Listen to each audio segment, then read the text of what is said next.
Colby, Yeah, Barry? where's my daughter? I don't know how to say it. You're a damn liar. I don't know. What's going on, guys? My name is Barry. This is Colby. And this is Who Watches This.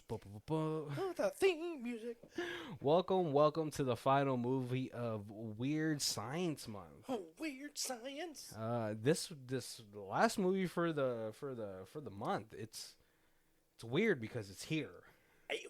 Yes. Here. It is so here.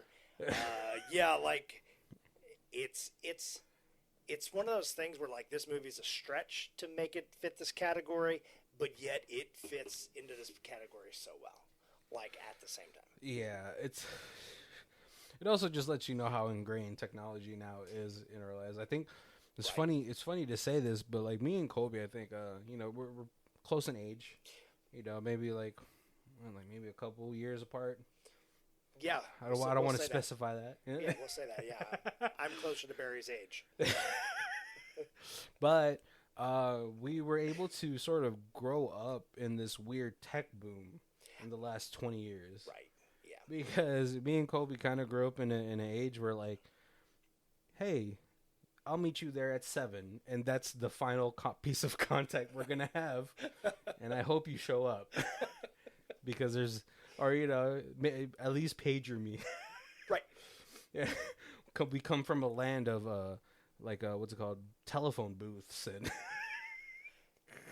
Right. No, hey, like I wanted to play with the kid down the street, so I like walked down to his house and knocked on his door, not knowing if he was there. Yeah. We used to have to call girls in their home and worry about their dad answering the phone. Right. Hi, Mr. Stevens. Can I talk to Amy? Right. And I didn't have my own line, so if I was talking to a girl, my mom could just pick up the phone in the kitchen and be listening to me. Right. And you're over there trying to have phone sex. Not that bad. I had my own line by the Mom. time it was phone sex time. But yeah, my mom was pretty cool. She was like, I fortunately I was the only child, so you didn't have like the little brother, little sister, like trying to mess you up. It was always like hey, what did you do at school today? And it was like, oh, I'm sorry, I didn't know. Dinner's almost ready, so I didn't know you were on the phone. I'll let you and you're like, Mom, just hang up. Please, you're embarrassing me. Definitely, I kind of eased into it because like in high school, that's when we started having like AOL instant messaging and stuff like that. And yep. By that point, it was like, ooh, is she online? Oh, it's like a whole different ballgame. Yeah. Yep, and I know we've joked about this before, but yeah, you're like, oh, there's a Playboy Playmate picture online. Let me go ahead and download that. It'll only take 7 minutes to show up. Let me go make a sandwich. Because that's what you need before you do the deed. No, but yeah, and so in this movie, definitely, like, if we show it to, like, people, like, maybe even a little bit older than us, they're like, oh, Jesus, is your life really that entwined to technology? Now it is, yeah. Right. I don't remember any of my passwords. I got it on a password bank. I was like, I pay for that. But no, today's movie, before we introduce it to you, I have a little Dr. Seuss thing for you. This one's a little bit longer because it was kind of hard to Dr. Seuss. All right. What happens when David loses his wife to cancer, now left as a single parent, a widower, and a man with no answers? To raising a teenage girl who just misses her mom, he tries to be both, but it's hard for him to move on. When he can't get a hold of her, he starts to worry. He starts to search and look in a flurry. When she can't be found, his world starts diverging. Let's find out in 2018's Searching. That's a really hard... You made it work. You made it work. Yeah, today we're going to be talking about the 2018 movie release, Searching, starring John Cho and that chick from Will and Grace. Yes. I forgot her name. I'm sorry. I had it in my head before we started this, and now it's Meg something, right? Grace. Yeah. From Will and Grace. Yeah, Will and Grace. I think it's like, someone's going to be like, you should have looked. I know, right? Terrible. But I think she's like, well, the brother I've seen in other things, but those were more like Asian filled movies. It's funny. I was before we get into talking about the movie, the funny thing is when I was looking for reviews to pick out, I wanted to pick this one out, but it was kind of like shit. It was kind of shitting on like Crazy Rich Asians. So I just I don't want to do that. That's like really negative as far as like the title goes and everything. I was like, I'm not gonna make Colby read that. But I did like the line that he had in the review where it says like, this is like a really great example of Asian representation where the role could have been anybody, but you all decided to cast an Asian lead. Right. You know? Oh yeah. I didn't even think about that. Yeah, you totally. Yeah, just because like Crazy Rich Asians, it's very what's it called when you cater to an audience. Right. Yep. It's like it's very much so that. I mean, don't get me wrong. Like as an Asian person, it was a great movie for like Asian representation.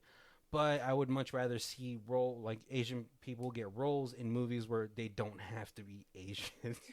You know what I mean? It's not catering to Asians. It's just a movie about an Asian American. Yeah. And so today we're going to be talking about the 2018 movie starring the ever so handsome John Cho. Yes. I like how he kind of looked roughed in this because as a father looking for his daughter, you would look. Right. Oh, totally. Yeah. Freaking, he played Mr. Zulu. He was good in there too. Oh, yeah. Right, yeah. And of course, Harold and Kumar. But I know this movie starts off with a FaceTime with his daughter. Well, first it was like little text messages. Yep. So this movie is very much like Unfriended, the dark web Unfriended, the recent Host movie that was like the Zoom call over 2020, the quarantine horror film. Okay. Yeah, it's the same sort of thing. It's all on the computer screen. There's, so it's kind of like really impressive how they kept you so engaged in everything that was happening. Right. And it kind of made sense for like cameras to be where they were for this movie, right? So no stretch. Yeah, on that. It was. But this movie starts off with like a father talking to his daughter, trying to get a hold of him. He's like, "Hey, you forgot the trash." Oh, I'm sorry. The movie doesn't start that way. It starts off with like them booting up a old PC with Windows XP. Right. And some AOL. Yeah. This is very old. Like it's setting up your new computer. It's the family computer. It's with the mother, the father, and what's her name, Margot. Yeah. The daughter, and it kind of takes you through her life as she's growing up, like. Kindergarten, first grade, second grade, third grade, boom, cancer. Right.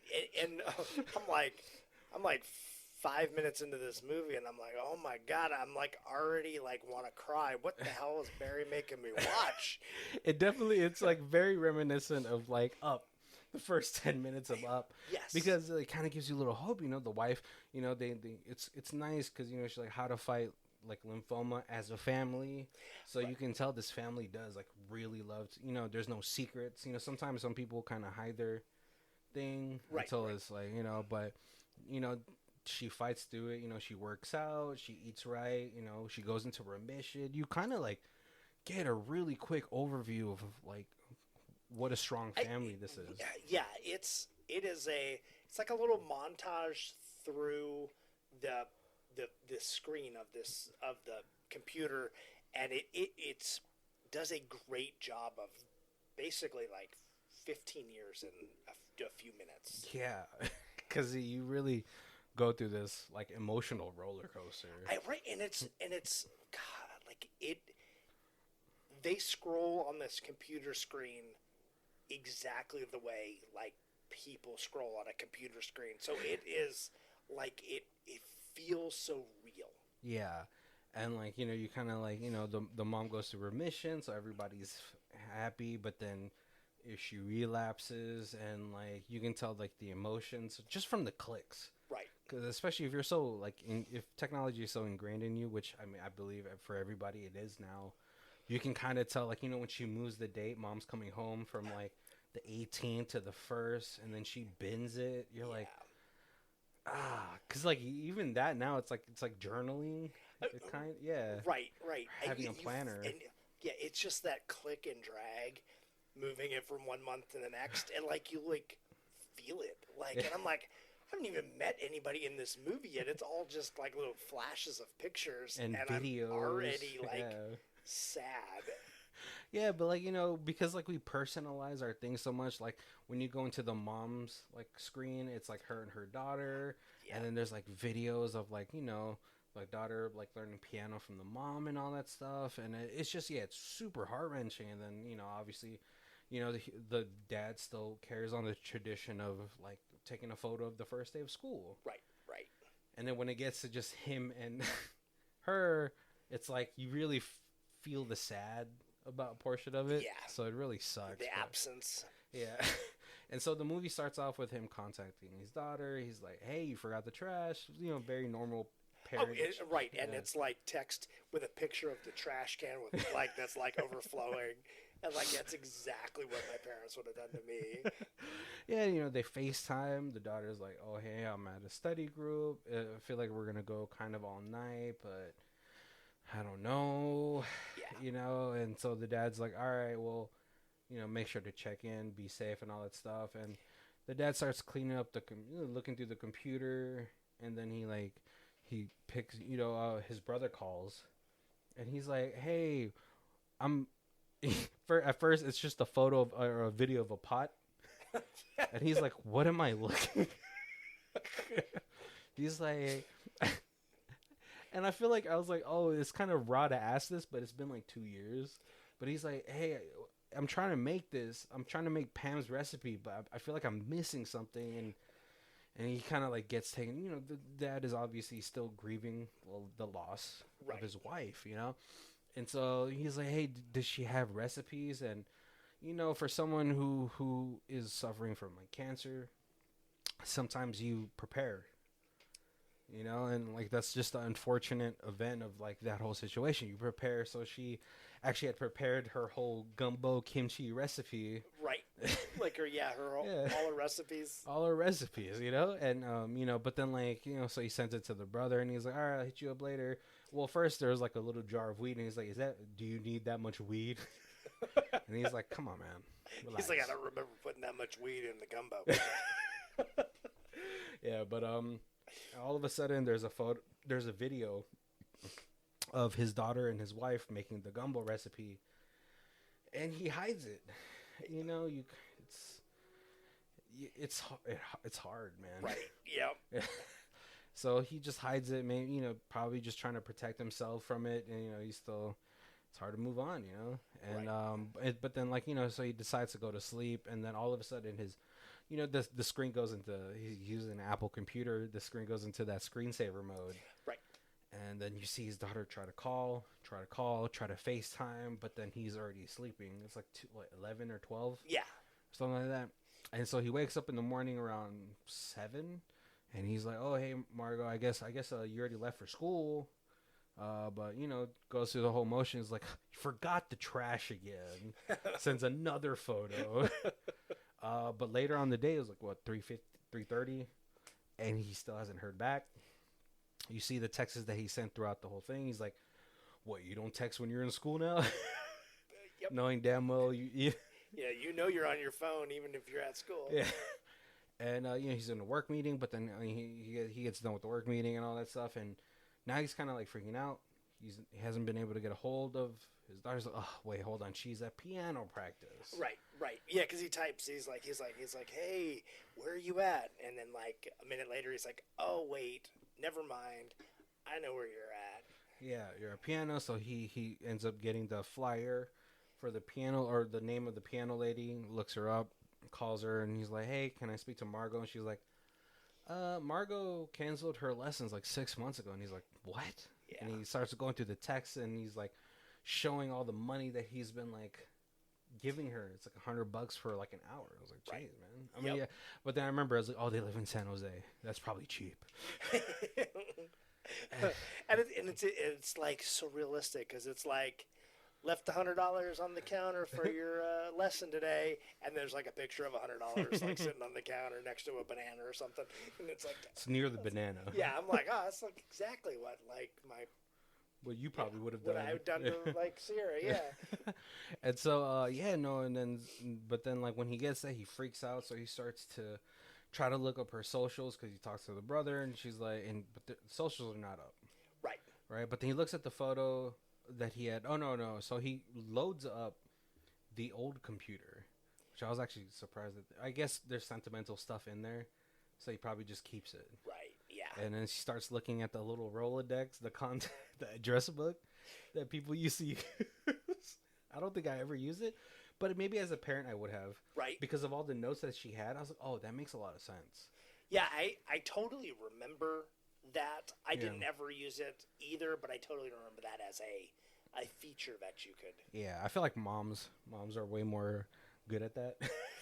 But no, she leaves notes like allergic to shellfish, friend since 6 years old, and she's like, oh, okay. So calls, gets the mom, and she's like, hey, can I talk to Isaac? He's like, oh, you didn't know they're going camping for the weekend. Right. Which I was like, who lets a 16-year-old go camping by this?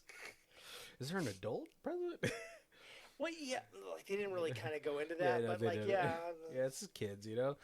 And so he's like, he kind of gets relief from it because he's like, all right, maybe like they've been friends for so long, and maybe she just didn't tell, you know. Right, and that's why I haven't been able to get a hold of her, because if she's camping, she's up in the mountains, she's probably out of range. There's no signal up there. Yeah, and he kind of tries to play it off because you don't want to look like the dad that doesn't know their kid. And you want this scary situation to have a justifiable reason. Yeah. So like in your head, you're like, yeah, of course she's camping. Yeah. She probably told me and I just forgot. And, yeah. Because you're like, minutes before you're like, is she alive? Is she dead? Did she get kidnapped? Did she run away? What the hell is going on? And you're like, oh, okay, this is a reason of something that makes sense of what happened. And so, maybe like, she didn't want to tell me because there's boys, you know? Right. So teenagers, you know what I mean? Oh, sorry. One thing I forgot wanted to mention is when he was able to text her, and she's like, yeah, I'm doing good in my classes. Don't worry, and he wants to write on the text, like, I'm so proud of you. And then he wants to write, Mom would be too, but then he like deletes it. So you kind of like understand where he's at. And that's an interesting, they do that a number of times during the movie where he like starts to write something and then like you can watch him write it and then like he deletes it. Yeah, because when he finds, sorry, go ahead. And I was 100%. Yeah, no, because when he finds out that she went camping, he writes like this novel. Yeah. And he's cursing it. I can't believe you could be so fucking irresponsible. And he just like erases it, and he's like, call me when you get reception. Yep. This is unacceptable. Right. Something very short and sweet. But you could tell he's like seething, And so the next morning he wakes up to a phone call from Isaac, and he's like, hey, Mr. Kidd, my mom told me to call you. Margot's not with me. Right, yeah. And he's like, what do you mean Margot's not with you? And he's like, yeah, like me and her aren't as close as we used to be. Yeah, it was my mom was friends with her mom, and she told me to invite her because she felt bad for her. Yeah. And so this is when he calls 911. Right. And he's like, I want to report a missing person. Well, he stumbles and he's like, a missing person, and he tells all the details. He gets a call an hour later from a detective Vix. Right. Who was played by Grace Meg Welling? I don't know. And so, like, he obviously he's upset. He's like, I gotta tell you everything I told the person an hour ago.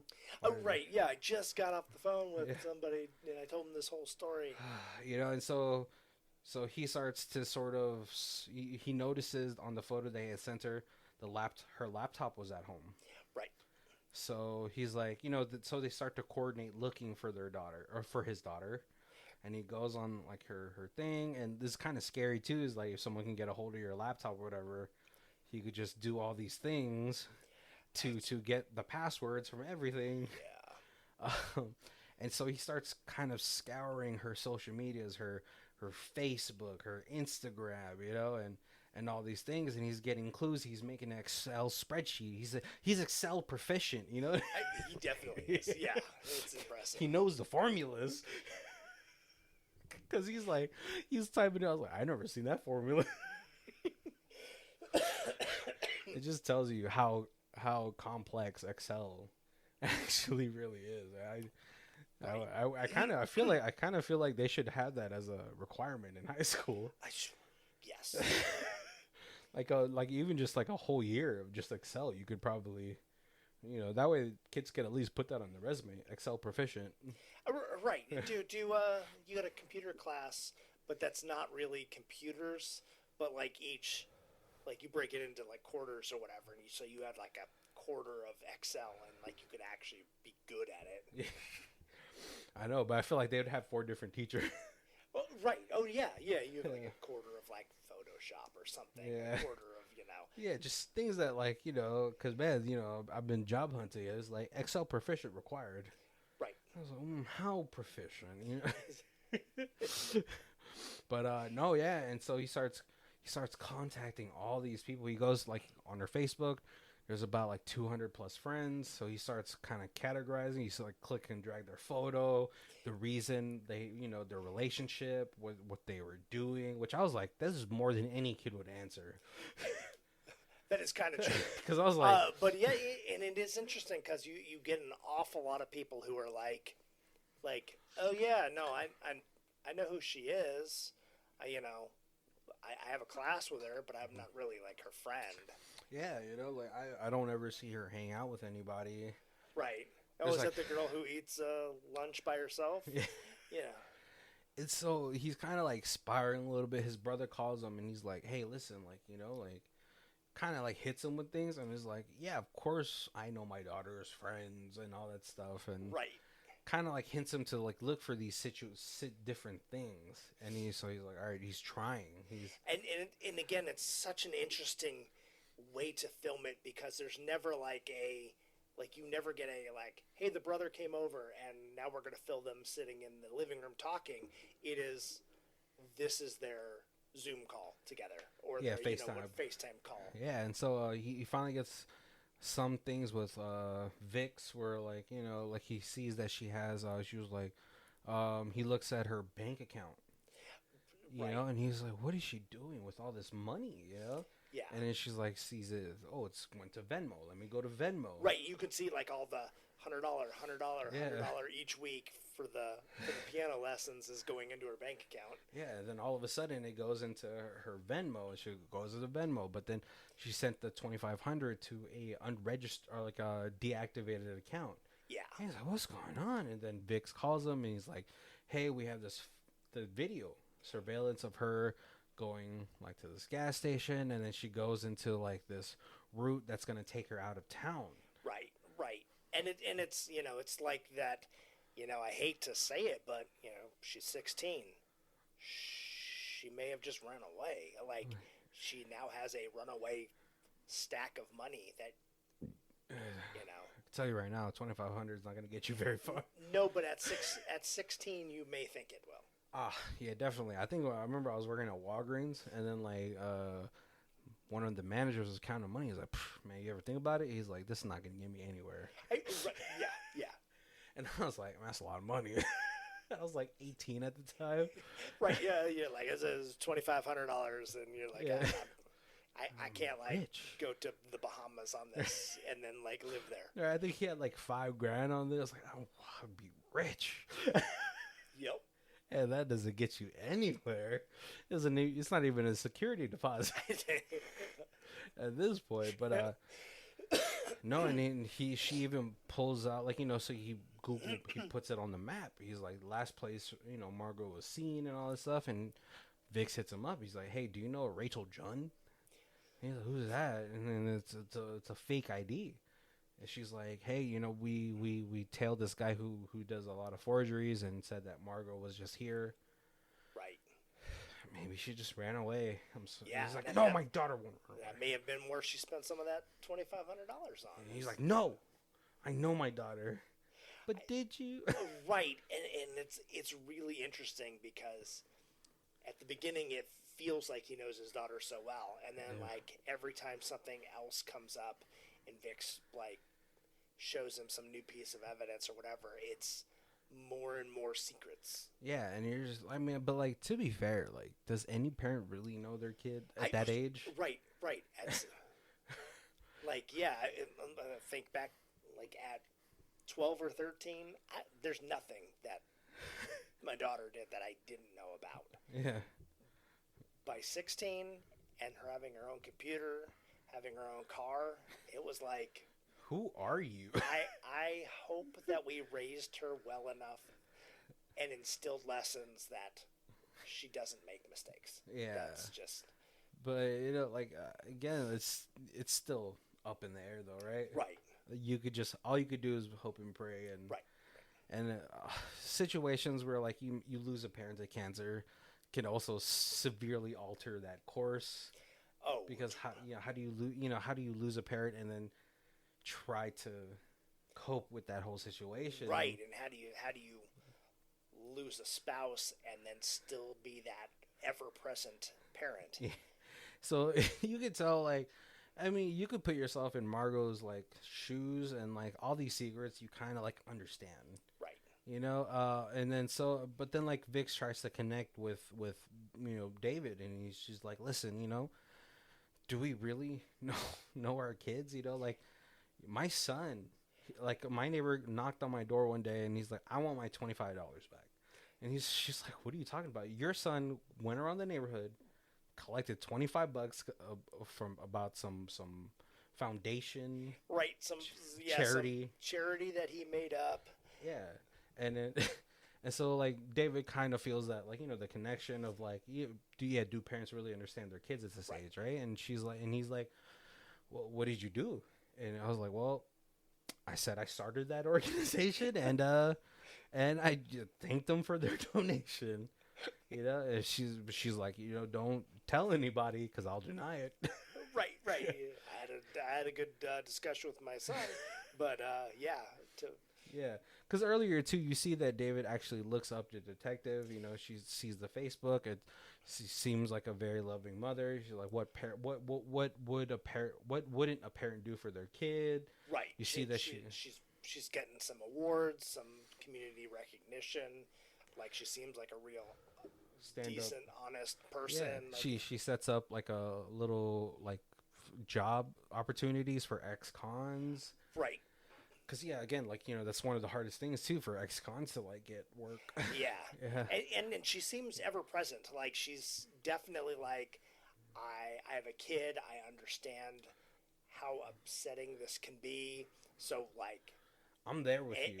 Any time of the day or night, you know, you got a lead, an idea, a question, need to talk, I'm here. Yeah. Yeah, so it makes you feel really like a part of the whole situation, right? What's it called? So he gets in contact with the girl that opens or has the study group, and she's like, well, you're Margot's friend. And she's like, I just want to get into Berkeley. And I was like, you know what? Fuck you. Because I know you just invited her because she was Asian. That's 100% what I thought, too. That's a little racist in my mind, but yes, I totally thought. Yeah, I was like, you're a racist? Well, you know, obviously she still gets really good grades, so you kind of do want the smartest person to help you in your study group, right? And so he's just, like, sort of at his wit's end, but then, like, she does give him a good piece of information. She's like, well, she was really on Tumblr a lot. And he's Tumblr. At first he's like, he's thinking about, like, the cup. Like, what the hell is a Tumblr? Which is such a, like, an old like, right. Yeah, I say that now too. Like, I remember I was like, what the hell is TikTok? Now I'm just wasting time on it. Sucks your soul. Yeah. And so he goes on her Tumblr and notices, like, she's taking a lot of photos, but there's not really a lot of it in there. You know? Right. And so he goes into her history and then kind of looks through her history, and then he kind of narrows it down to, like, the most visited spots. And then he noticed something. He was like, that's kind of weird. Was it like Ucast or something like that? Wecast? Yeah. And it's a streaming service. And he's like, what the hell is this? Basically like a Twitch. Yeah. Basically, yeah, like basically the just chatting portion of Twitch. Right. You know, and so like he notices that she has an account there, and he starts broadcasting, and then someone joins it, like automatically, Right. and Right. it's someone named Fish and Chips, but then they leave the room. Right. And he's like, "What the hell is that?" And then he ends the cast, but it has saved casts, so it's like VODs for like video on demand for Twitch, and it's a whole bunch of her saved videos. And so she starts like he starts looking at it, and it's probably like the most like rawest form of his daughter he's ever seen, because it's her being like vulnerable. Yeah. And he notices like in the chat, it's like, oh, fish and chips, fish and chips, fish and chips. You know, and there's one portion of the video where like they're like, oh, are you really close with your dad? And she's like, I mean, I guess we're close, but does he really know me? Whatever. And then like a little bit about her mom. Yeah, and Fish and Chips is like, oh, I have a parent who has cancer too. I understand. This is what a terrible disease kind of thing. And then like there's a video of him like coming into the room when she was kind of getting a little vulnerable during her video cast, and it looks like he's watching himself, and it looks like he wants to say something. Oh, it was a video about her mom's death day. Which is, if you guys don't know, for Korean culture, death anniversaries are a huge thing, where they set up the photo, they set up all the dead person's favorite foods. They do they have like a ritual, like a bow thing, so it's like not celebrating, but like remembrance. Okay. And like that way, like the dead person's spirit can eat the food that was laid out. Right. So it's like pretty important in Korean culture. So I was kind of surprised that they maybe they're Korean Americans and they just didn't want to do that. And then it kind of looks like he wants to say something, but he's like, the voice. Yeah. And she's kind of disappointed. You could tell she's disappointed at that whole thing, but she's like, yeah, I'll be down there. Just, give me a little bit. And then she like goes back to the camera, and she has like this very somber look, and he replays it a couple times because he can see, that the disappointment in her face. Oh, I gotta tell you, I had to look up the actress that played her mom because she was hot. And can you let's play a little game? Can you guess the year can you guess around the year she was born?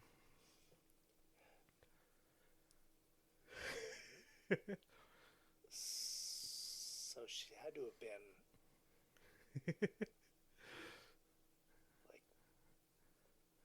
like 38 maybe to 40. So she would have been like 1985. Nope. 1973. Whoa. I was like, oh, she looks gorgeous. Apparently, she was also part of a girl group. Okay. Like a Korean American pop girl group. But she's an actress. But yeah, no. And so, she kind of gets even deep. He kind of gets even more depressed about it. And then he starts to notice, like in one of her vidcasts, it was at a lake. And then he goes to her Tumblr and he's like, it's the same lake. Right, same picture. Or different picture, but same lake. Yeah, so he types it into Google Maps and he's like, Barbosa Lake. And then like the starting point is from where she was last seen. He's like, call Vic. And she calls Vix and she's like, hey, you said she ran away. But no, she did it. She was here. She was going to this lake. Right. And then like he has like her keychain, which she had shown in the vidcast. Yeah, because one of the vidcasts somebody had asked about Pokemon. Yeah, Fish and Chips. Like, oh, what's your favorite Pokemon? And they're why? like, hey, I got this Pokemon keychain. Her answer was also really depressing. It was like a Pokemon that could erase memories. I was like, right, yeah. And so so her car is in the lake. Yep. And so now this whole big thing is happening, and they start a search thing, but the internet. And now you're watching it as the newscast. Yeah. And but now the internet is kind of like doing stupid internet things. We're like, it was the dad. The dad did it. The dad murdered her. Right. Prayers. Yeah, prayer. Oh my. Oh, it made me sick to my stomach with all the videos of like, Margot was my best friend. Oh yeah, yeah. I was like, wow, really? Everybody trying to steal the moment, get their 2 minutes of fame. I was like, but like, it's so scummy. Yeah. Cause listen, if a news crew came to my high school and they're like, I didn't know her, man. I didn't know her, but you know, I mean, obviously, prayers to the family. But yeah, what do you want me to tell her? She fucking ate her peanut butter and jelly sandwich by herself. Right. And then it would probably even get it worse. I was like, honestly, I'm not surprised. Like, nope, cut. We can't use this guy. You know, but it's everybody that's just like faking sympathy, and it's just like this is why the internet is so scummy. Like, especially the biology girl. I was like, the best friend. We were so close. She got like 100K Right, views. and that was the one that was like, to Dad was like, I don't even really know her. Yeah. She just I just invited her because she was Asian. Yeah. No, but no, and so, but like David has had a hunch on one guy, because he puts like a post like, don't worry guys, she's with me. She can't. I'm her pimp. She can't stay off my D. Right. And I was like, what are you, little fake? You know, little suburban gangster. Right, and you know people do that too. Yeah. And you know it's whatever. This dad did everything. I think this dad did whatever any dad would have done. And most people are just like, oh, that guy's wouldn't ask. A tool, dude. But then like if you're the parent, that reply hits. Yeah. Yeah, because like the next video is crazy dad goes crazy at a theater. Yeah. And he breaks the kid's jaw. And honestly, yeah, the comments are right, because then everyone, like a lot of the people were like, you know what? If I was that girl's dad too, I would fuck him up too. Right, Yeah. right. And then you get the FaceTime from Detective Vix, and she's like, "You're not allowed to help anymore. Mm-hmm. If you have any ideas, any clues, any like hints, they go to me. You are not allowed to help in any investigating." Yeah, I probably shouldn't have let you help this much in the first place. Yeah. And now, I can't. I'm sorry. Right. Now there's a kid with a broken jaw and videos of you looking like a crazy person on it. Does it though? Because if I was following that whole situation, like honestly, I would have done the same thing. Right. Yeah, justice for the dad. You know, I mean, unfortunately, like there are like I listen to so much murder cases that it's usually the dad that did it. But I would never say it. You know, like I'm not gonna freaking hashtag it. Dad did it. Yep. No, and so like, but he starts to look through the photos of the car. He starts searching through it. Maybe he can get a clue from it. Yeah, because there's the news photos. Yeah, and then one picture kind of catches his eye, and it's a zip up hoodie of a hockey team. Yeah. That he knows his brother is a huge fan of. Right. Because earlier in the movie, he's like, "Hey, remember the time where I drove to LA to watch Game 7 and Oma and Appa were like fuming at me," which is like Korean for mom and dad. Right, and his daughter is not a sports person. Yeah. So why would she have this zip up? Right. So he starts to look through the brother's like text with his daughter. Yeah. And it looks, I understand, obviously super understand, like, you know, if this situation is happening to you, and the way that the text looks, it looks bad. So suspicious. Yeah. It looks so bad. It's like, your dad would kill us if we found out what we were doing. Yeah, I'm free tonight, but make sure you don't tell your dad that you're coming over. And it's just, it takes your mind, when you're in that situation, it takes your mind into just the darkest places. Right, and just there's literally nothing bad in the texts. They're so vague, but as he's reading through it, like I'm like physically, I feel like sick to my stomach, and I'm like, if this movie goes there, I am gonna. This is no. But it's like, because it's so sick.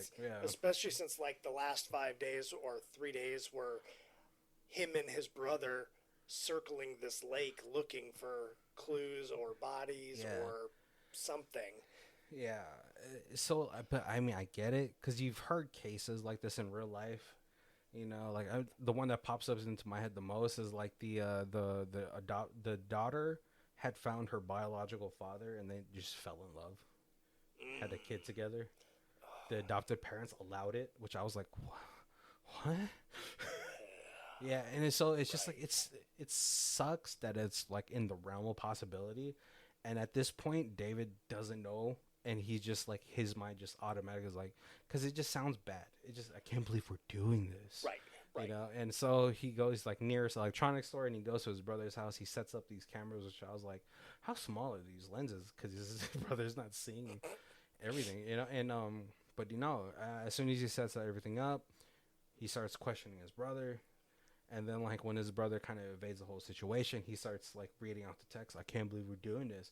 Oh, your dad would kill me if you found out. Right. And, yeah, and they get into a physical altercation. Right. And as this is happening, you get, like, a couple missed calls from Vix. Yeah, and a text message that said, we got him.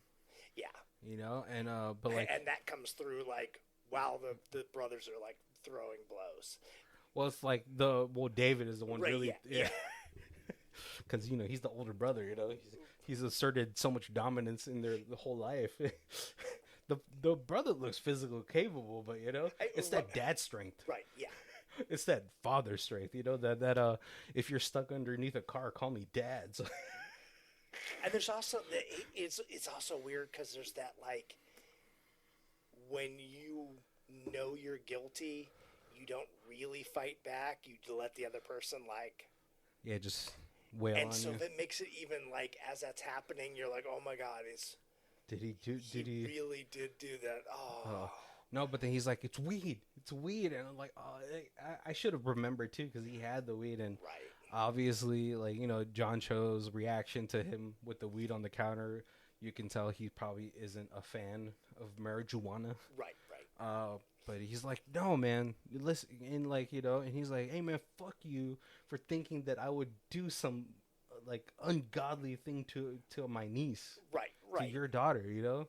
And he's just like, listen, man, like she just talks to me, like we smoke, and she just talks to me, right. And she always wanted you to talk to her because she didn't know how to talk to you, and you never did.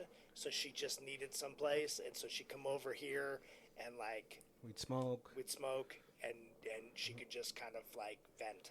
Yeah, because you know, like, but this really, all these conversations that we've always had should have been conversations that you guys had, and because he's like, why didn't she talk to me? Is because you never talked to her. You shut down, man. Like you were there, you took care of all the basic necessities, but not the most important necessity. Right. And then he finally calls Vix back, and then he just like, you know, he breaks down. And then there, like Vix says, like there's like this suicide confession, and the guy kills himself. Right. And it feels like it's over. Like, you know, they start kind of like David starts to accept what's happening. You know. Oh, sorry, I gotta mention though, like during the search, he did like this is what I think sterned on like all the memes where he's like, please everybody come out, you know, tomorrow we're gonna help look for everything, and this is where like the father of the year. I was like, wow. Right. Yeah. But like, you know, the second day kind of got ruined because of all the rain. It's hard to search a mountain with a lot of steep drops with rain and all that stuff. So I just wanted to mention that. That's what kind of like, you know, it was in the middle of all this, the whole situation, but so he starts to kind of accept it. Vix, you know, tries to like tell him all these like, you know, the things that you would tell a grieving dad. Grieving dad, you know, and then, but like earlier, like somewhere towards the middle of the movie, a funeral parlor sends him an email. I was like, that's a dick move, dude. Like, I get it, you're trying to get sales, but Lord, right. But no, he goes to the email and it's like, hey, you know, our condolences. We want to offer you this service for free. You know, just, and so he starts looking through all the videos and he's opening them up and he uploads this whole library of just videos they can play during her wake. Right. And then it pops up a thank you, but the photo on the thank you looks eerily familiar. Right. And he pauses on that, and then he opens up the WeCast, and then he looks at the avatar for fish and chips, and it's the same chick. Yeah. And Vix had earlier said we had contacted the person, and she was on a shift in Pittsburgh, like 10 miles out of Pittsburgh, and all that stuff. And there's no way that she could have been involved. yeah, and so now he's like, what the hell? So he reverse image searches on Google, right. And it is a girl who does a lot of stock photography. Yeah. And he's like, what the hell is going on? So like you're like, it's not over. It's not. Right? And so he starts to go down this rabbit hole. He calls her, and he's like, it's not, it's not this or that or anything. And then he looks at the video of the guy who had done the confession, and he's like, something else clicks. And as he's trying to call Vic through the station and everything, he starts to research her again, like he had prior.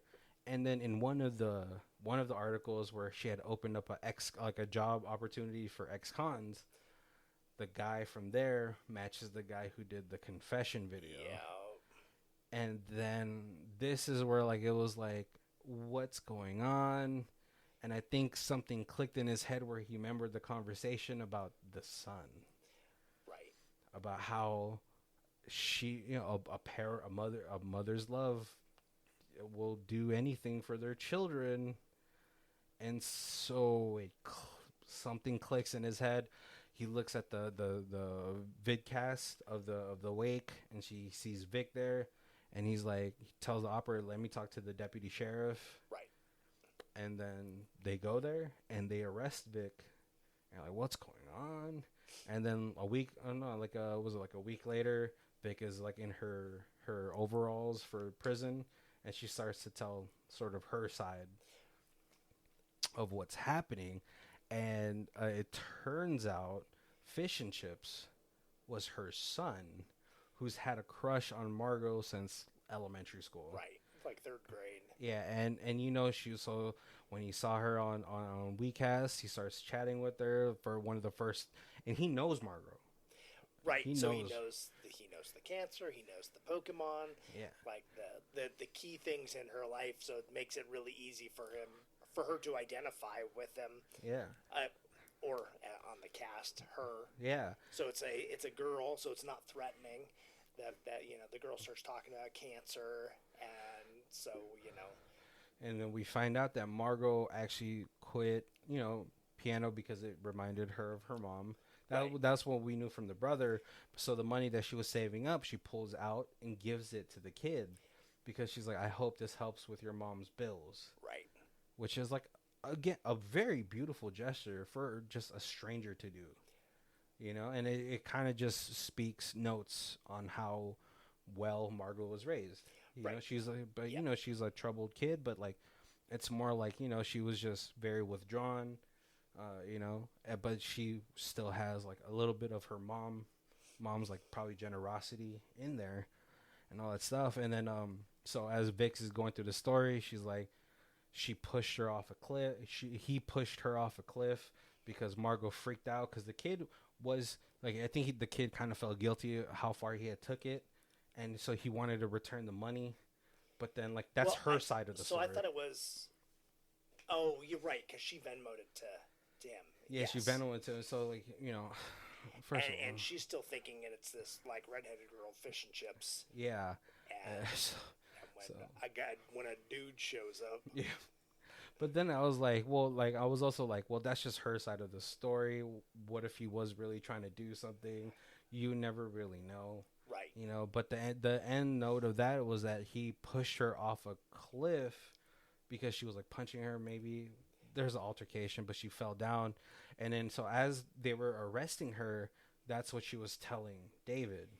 Yeah. And he's like, if, we may have been able to save her if you didn't make up this story. Yeah. And she's like, well, at this point now it's been 5 days. 5 days. So even if she did survive the fall with no water, she would be dead. But then David was like, no, this second day of searching, it rained heavy. So she would have only had to gone 2 days without water. And so they rush over to the ravine because like earlier when they were doing the search, she had crossed out 2 zones that she had said that they had already searched. But she had known that was the zone that where her son had dropped her. So it was like, don't search these because they already searched. You may find some clues or you may find a body. Yeah, but no, those so so they were miraculously able to lift her up. Right. And obviously she was probably in a, I don't know if she ever got off the wheelchair or not. We don't see that, but we know that like, so yeah, she survived the whole ordeal. Right. And then now she's back on her computer. She's talking to her dad. And, like, she's, like, talking like a teenager. She's like, oh, here, I forgot to send you this photo. It's her and her dad. She's in the wheelchair, but, like, he's happy. They're both happy. Right. She's like, ugh, look gross. Stop. And she's picked up the piano again. Because, like, in the earlier bubble, it says, like, I have her on speed dial now, so don't worry. And she has found her love for music again. Right. And this probably was because, like, this whole ordeal has made it so where David, wanted to, like, let's talk about your mom. Oh, right. Oh, yeah, no, that's certainly a... Because in the text, she's like, I'm so proud of you, and don't worry, mom would be too. Right. And, happy. We don't know if she ever gets accepted. Right, yeah, because she's going into, like, music school, and it's, like, all the applications and everything, and they're, like, pending. And then, like, as she's talking, she keeps... going up and hitting the refresh button. And Dad's like, it's not going to refresh itself, is it? She's like, shut up, that's not what I'm doing. But, it's really cute, though, because she does end up replacing her photo of, like, her and her mom with her and her dad. Right. Which is, like, it's not a bad thing. I think she's just, like, it's time for me to, like, move on. Not move on, but, like, right. Try to develop this relationship, like, with my dad again. Right, yep. It doesn't take away from the mom. I know some people were gonna be like, "Whoa, so what? Her mom doesn't matter anymore." But this movie was aces. It was. I was kind of like, in my head, I was like, I'm watching this because it's John Cho. I've been watching him since like his show Off Center. Well, it wasn't his show. He was on that with Eddie K. Thomas. Okay. And the other guy from American Pie. It's only like 2 seasons. He was like the coffee shop. He was the Gunther of that show. Oh, okay. Yep. But yeah, I've been following his career for a good minute. Because I was like, yeah, man, Asian, yeah. Show some support. Yeah. All right, let's get into our other section. We got high star, low star. 10 out of 10, edge of your seat thriller.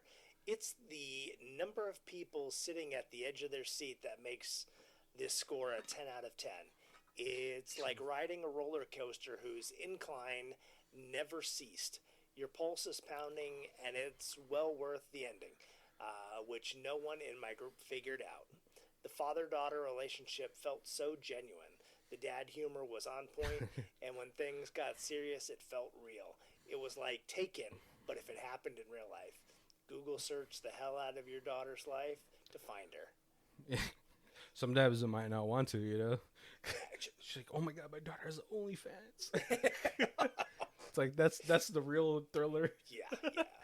And then we have 1 out of 10, sentimental dribble. Who wants to look at a computer screen or phone all day? I bet you do. This review was in 2020. That's all you were doing. Right. You probably watch this on your phone. And then when you're watching a movie, the sentimental beginning with the sentimental music was simply too much, and the acting not very good. Had to turn it off early when it showed no signs of getting better. Like, no, you see, like, I was like, bro, you're not even fit to make a review, bro. Right.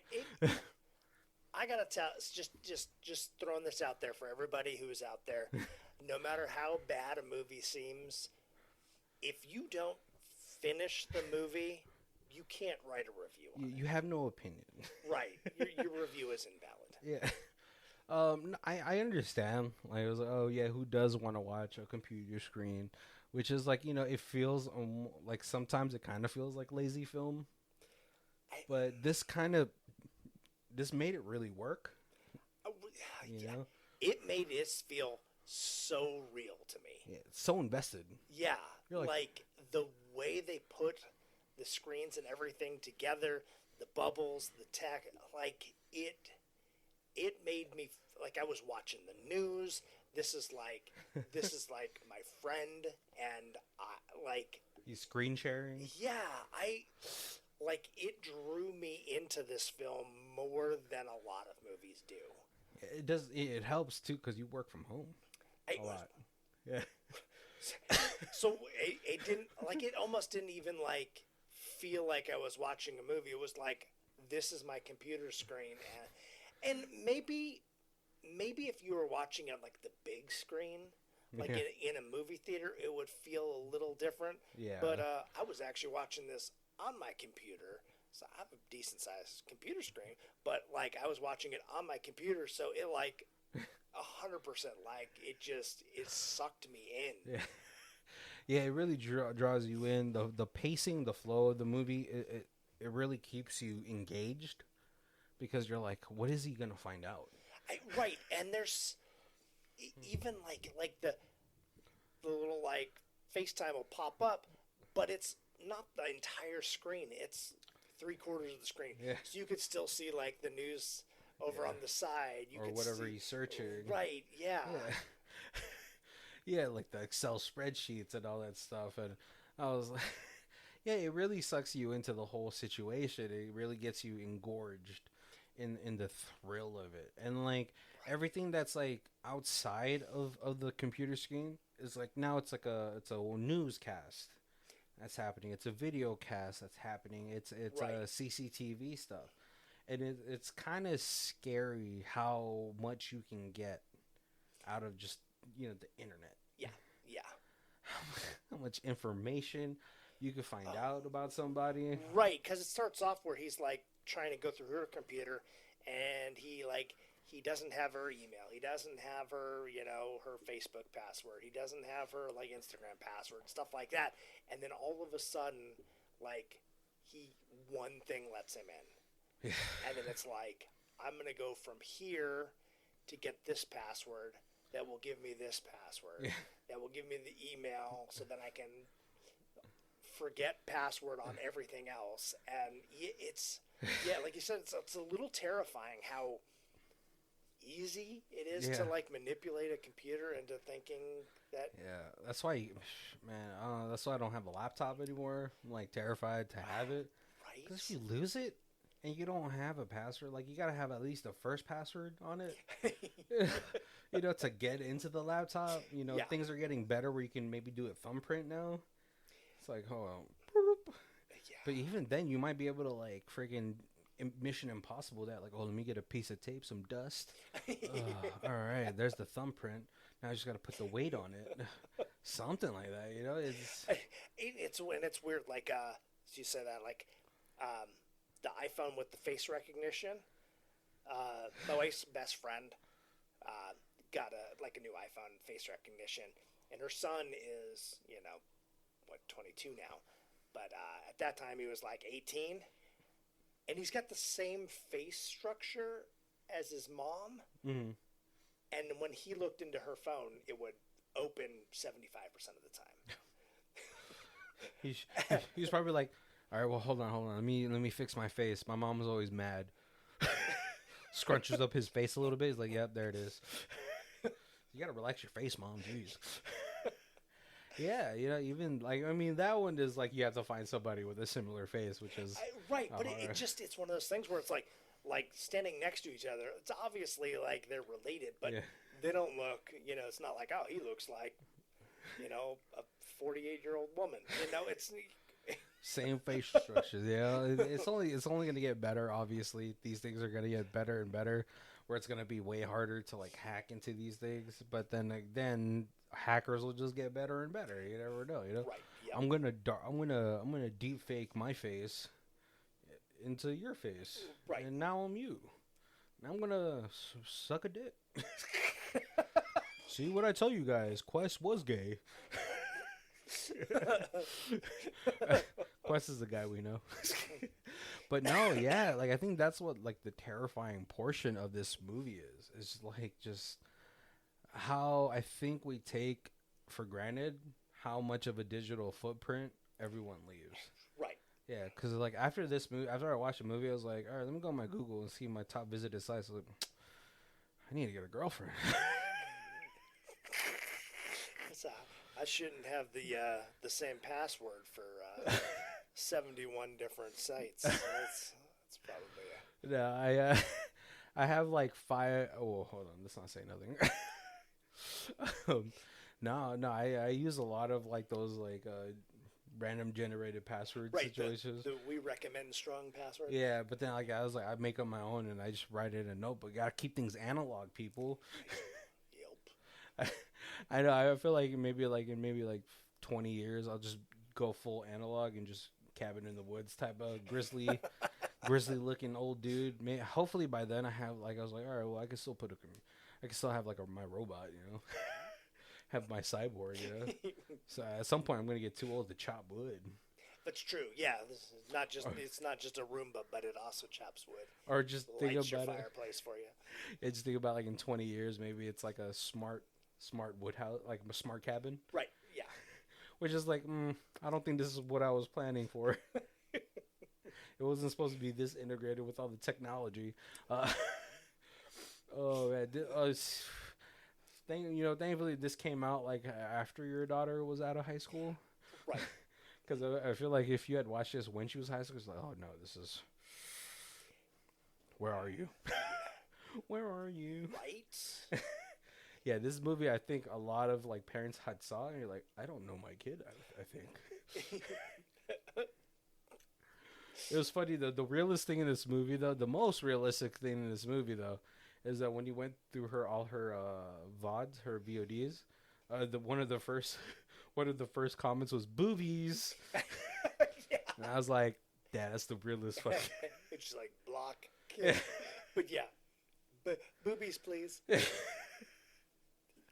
And I just think about it when I was like in high school, and I think those like kind of chat roulette, and Omegle. I think it was chat roulette at first, where it came out, and I was like, bro, you couldn't skip people without at least out of 10 you're seeing 8 dicks. Right.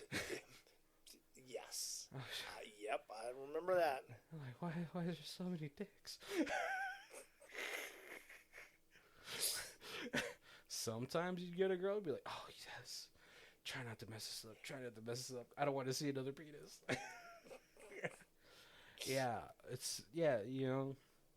Obviously like you don't want to be a parent that's like constantly monitoring your kid, because then they just get better about hiding shit.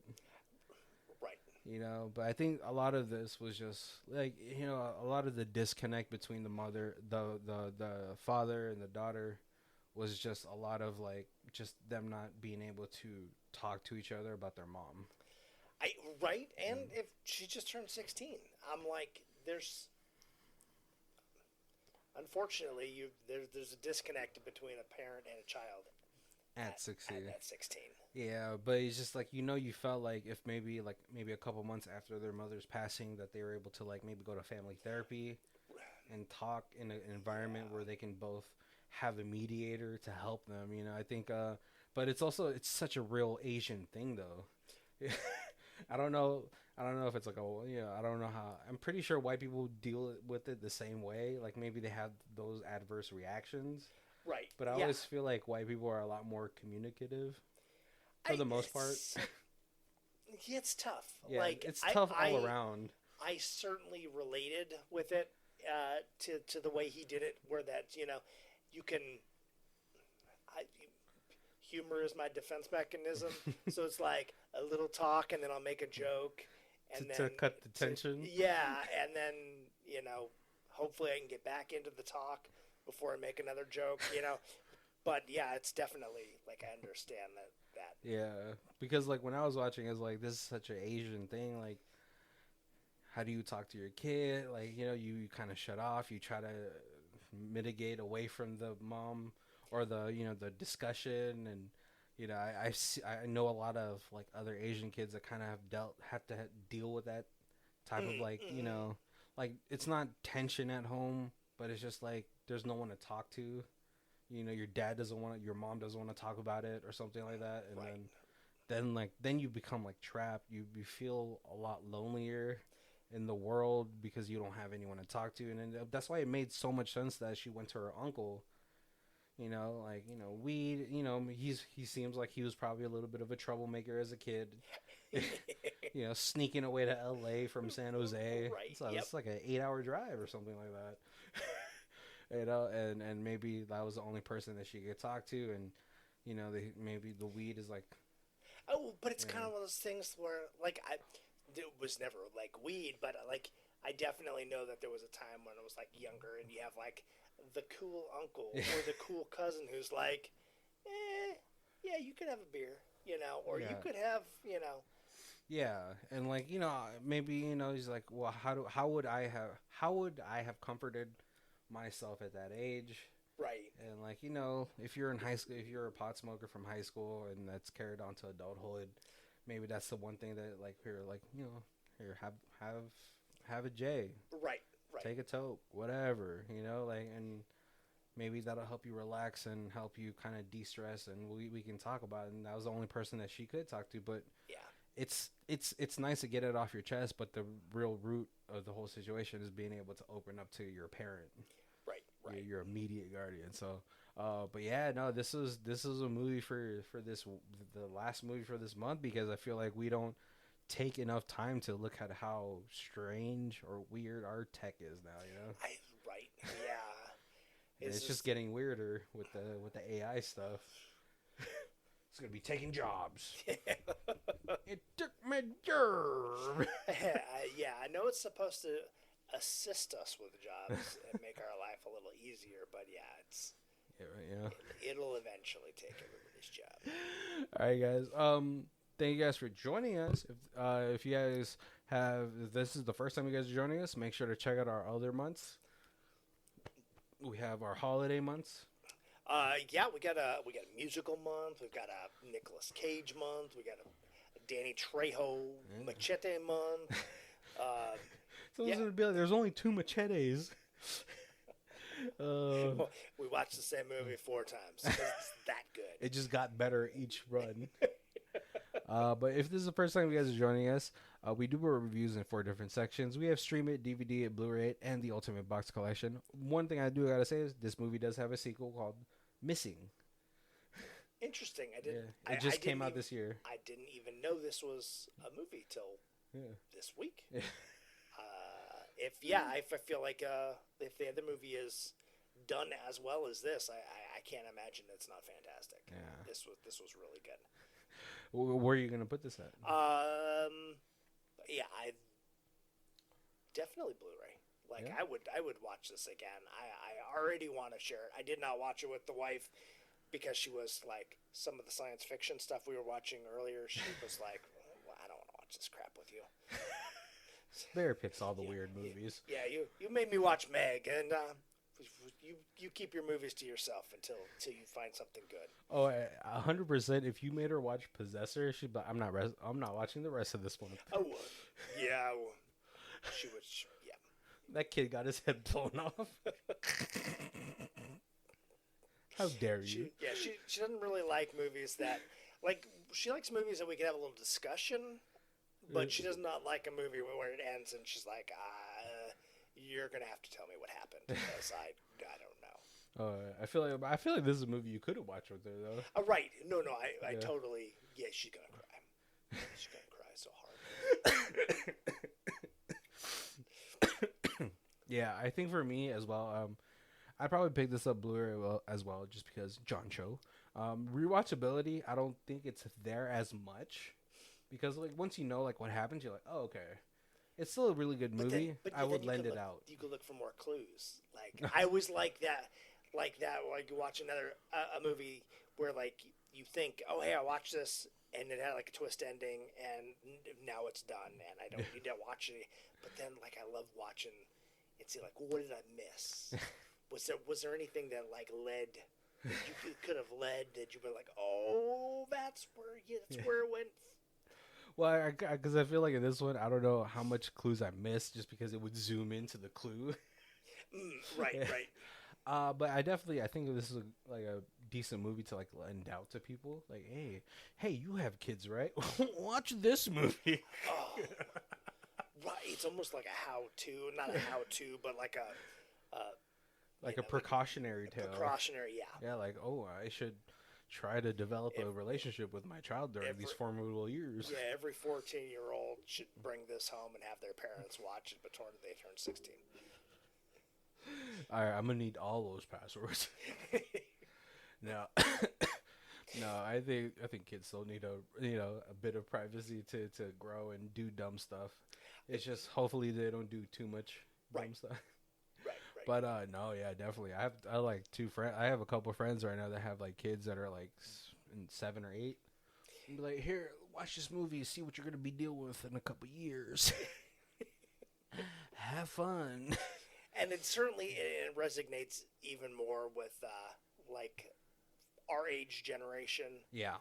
Because we had the AOL, then that slow internet, and we had that like early internet startup.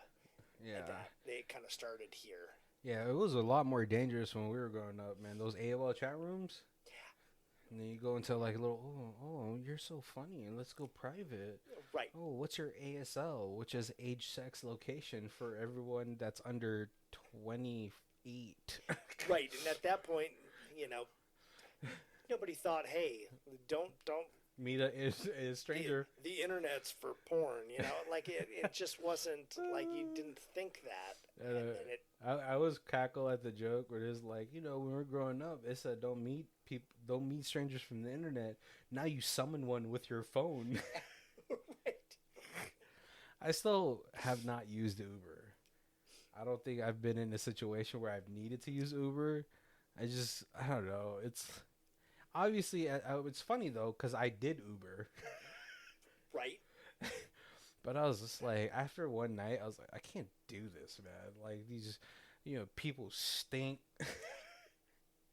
They're drunk. And we live in Vegas, so they're definitely drunk. Like Uber prime time is like 9 to 2. Yeah. Yeah. Oh man, I've used it a couple times, but it's always been like airport to a hotel, where like I'm like, hey, I'm gonna be in some place where it doesn't justify me renting a car. Yeah. I just need to get to my hotel or get to Disney World. Yeah. I don't know. Maybe I'm just like I feel so old school. I was like, I'd rather just catch a cab, because then that guy he's not gonna want to risk his medallion. Because I heard those medallions are like $100K for like those taxi things. Right. And I was like, that guy's not going to risk it. This stranger I summoned from the internet might. Because there's always ways to manipulate those things, right? That is true, yeah. I mean, it's still able to like, oh yeah, like, now you have now it's gotten better, at least with the photo, the make of the car, the license plate of the car. Right. But I'm like, if I ever use it, I'm gonna like, all right, hold on, let me check your license plate. Let me see your face. Get their face. Oh man, but yeah, thank you guys for joining us for this live stream as I'm getting into the car, just in case.